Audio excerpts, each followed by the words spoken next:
Mais en gros, aujourd'hui, on est dans un bouleversement complet de paradigme. On raisonne encore dans l'ancien monde qui était qu'on allait continuer à faire de la croissance infinie dans un monde fini.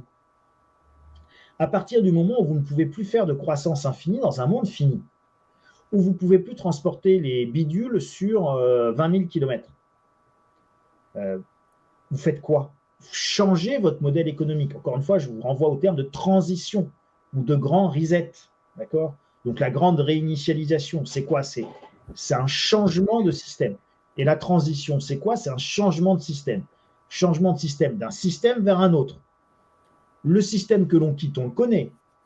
Consommation de masse, production de masse, consommation de masse, croissance infinie dans un monde fini, basé sur des ressources abondantes et pas chères. À partir du moment où les ressources ne sont plus abondantes et pas chères, vous ne pouvez plus avoir de production de masse avec une consommation de masse. Ça, c'est notre système actuel. Et on veut en changer, on veut faire une transition vers autre chose. C'est quoi le autre chose?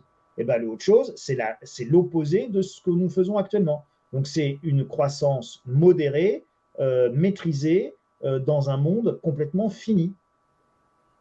Donc, c'est plus la consommation de masse. Donc, c'est plus la production de masse. Donc, les Chinois savent très bien que leurs usines, elles ne vont plus servir à rien.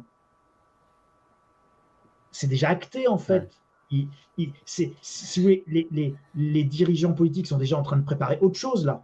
C'est fini le système de je rentre dans un magasin et puis j'ai 300 000 références à ma disposition. En fait, on fait comme si ça allait toujours durer, mais moi, je sais que c'est déjà terminé.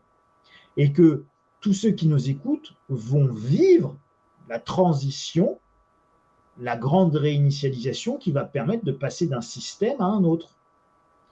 Alors c'est souhaitable, de toute manière, on n'a pas le choix, et puis c'est à ce prix-là qu'on évitera le grand effondrement dont parle Yves Cochet dans son institut Momentum. Il en parle extrêmement bien, Yves Cochet, ancien ministre de l'Environnement et de l'Écologie de Lionel Jospin, me semble-t-il.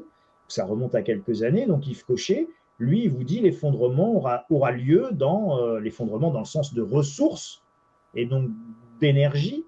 L'effondrement aura lieu dans la décennie 2020, c'est-à-dire 2010 à 2020 à 2030. En 2025, plus ou moins 3 ans. On est en plein dedans.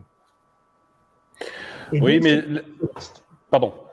Non, je vous en prie. Allez-y. Inflationniste. Voilà.